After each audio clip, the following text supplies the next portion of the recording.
Novidades do caso Monielle. A menina de 13 anos morta por um homem que o pai dela levou para dentro de casa. O suspeito do crime finalmente se apresentou hoje na delegacia.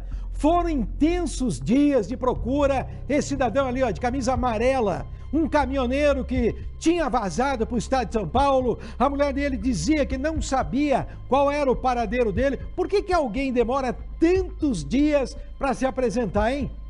A Thaís Travensoli tem os detalhes. Venha, Thaís. José Henrique Pereira Gomes se apresentou pouco depois do meio-dia. Nós tentamos conversar com o suspeito. José Henrique, fala alguma coisa nesse momento? Tem alguma coisa para dizer? Não vai falar nada? José Henrique estava sendo procurado por homicídio qualificado, como mostra este cartaz divulgado pela Polícia Civil. O advogado do suspeito falou com a nossa equipe de reportagem. Pode falar com a gente, então, doutor? José Henrique, nesse momento, está se apresentando em delegacia, vai dar a sua versão oficial lá dentro, caso seja de interesse dele. É um momento muito constrangedor ainda. Nós não tivemos acesso aos elementos indiciários em delegacia, motivo pelo qual, inclusive, já peticionamos nos autos. Nós dissemos desde o início que o José Henrique sempre quis colaborar. Agora, nós precisávamos que os direitos dele fossem respeitados, coisas que até o presente momento ainda não houve. Nós temos um inquérito policial que corre por debaixo dos tapetes, a imprensa vem tendo acesso a elementos de informação antes do advogado regularmente constituído por ele, e essas questões vão ser passadas agora em branco junto com o delegado de polícia. Doutor, ele estava foragido? Estava fora do estado? Olha, nós não podemos dizer que o José Henrique estava foragido, porque nós não tivemos acesso a esse inquérito policial que corre em segredo de justiça. Quer dizer, o delegado denuncia, coloca aos quatro ventos que ele está como foragido, estampa o rosto dele com uma figurinha, como se nós estivéssemos falando aqui de um faroeste, aqueles filmes de Bang Bang, e a defesa não tem acesso a elementos indiciários. Nós temos uma única hipótese fixa que passa por debaixo das mãos desse delegado de polícia, dessa autoridade policial, e que fica nessa ideia fixa. Nós precisamos esgotar outras hipóteses investigatórias. O cliente não é um assassino, doutor? José, não tem nada Ele de não segredo, matou, doutor? nada a falar em relação a isso? Quem matou a Monielle? De falar algo. São duas as opções, né? Ou a gente vai e prende a pessoa ou ela se apresenta em delegacia. E, felizmente, ele acabou se apresentando em delegacia para dar cumprimento a esse mandado de prisão, que, diga-se de passagem, foi uma prisão que foi solicitada lá no início das investigações. Logo na sequência saiu o mandado de prisão, ele foi publicado e já estava acessível a todos. Então a alegação de que o mandado estava sob sigilo, ela cai por terra, tendo em vista que já houve sim a divulgação e a publicação pelo Poder Judiciário. Muito em breve ele seria preso, né? Ele teve passagens realmente por São Paulo, por Goiás e aqui no Paraná. Então, muito em breve, essa prisão ela iria ocorrer caso ele não se apresentasse. Ele permaneceu em silêncio, né? É um direito constitucional dele de permanecer em silêncio, por orientação do advogado. Ele optou por não falar sobre o caso. Já no início da investigação, o caminhoneiro foi apontado como o principal suspeito do crime. Mas a imagem de procurado foi divulgada pela Polícia Civil mais de 30 dias depois da morte da adolescente.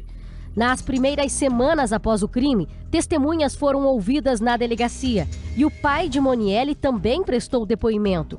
Ele optou por não falar com a equipe de reportagem. Não consigo. Hoje eu já dei meu depoimento aqui na delegacia, então eu não posso falar para vocês que eu tenho que ficar remendando coisa. Não, o que é certo é certo. Cheguei agora, fui lá enterrar minha filha, então... Ou vocês acham que é fácil para mim isso? A adolescente foi morta a facadas dentro de casa na madrugada do dia 28 de julho. Horas antes do crime, o pai de Monielle fez um churrasco em casa. Um dos convidados era um amigo, José Henrique. Um casal de vizinhos também participava do churrasco. Segundo a polícia, o caminhoneiro aparece nessas imagens de câmeras de segurança, fugindo com o carro do pai de Monielle logo após o crime. Em depoimento, o pai de Monielle contou que teve uma discussão com a filha. José Henrique não teria gostado do comportamento da jovem. o pai estaria dormindo quando Moniele foi morta. Então, o que a gente conseguiu concluir é que, de fato, esse cidadão ele foi até a casa a convite do pai e, nessa situação, em razão de um desacerto, uma desavença, uma intriga gerada dentro da casa da vítima, é que houve aí essa cena, esse homicídio, né? A partir do momento em que o autor repreende a vítima em razão de um favor que o pai teria pedido. Em razão do meio cruel que a vítima foi inserida, foi ceifada a sua vida, né? Um homicídio qualificado por esse meio cruel, por um meio que impossibilita a defesa da vítima, sem se olvidar também que, muito embora o carro não tenha sido utilizado para o crime, ele foi utilizado para a fuga. Então há sim um crime de furto que vai ser apurado nesse término da investigação.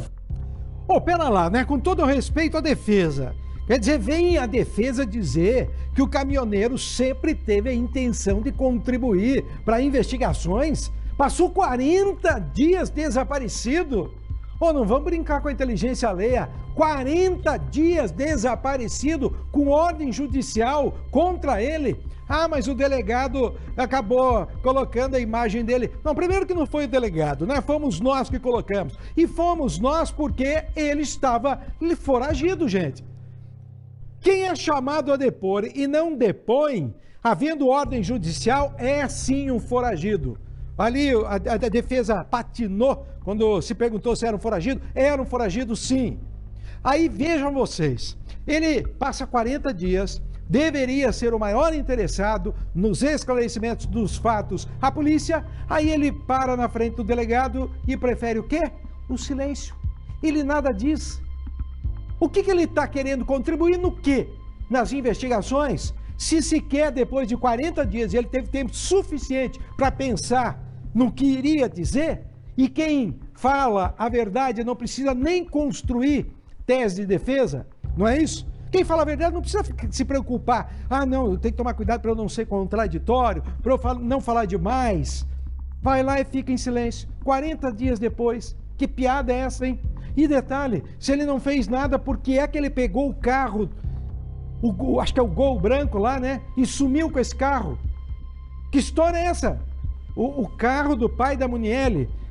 Ah, não tem nada a ver. Eu sumo, né? Eu fujo com um carro que não era meu, que supostamente não estava autorizado, né? Por isso estamos falando de furto.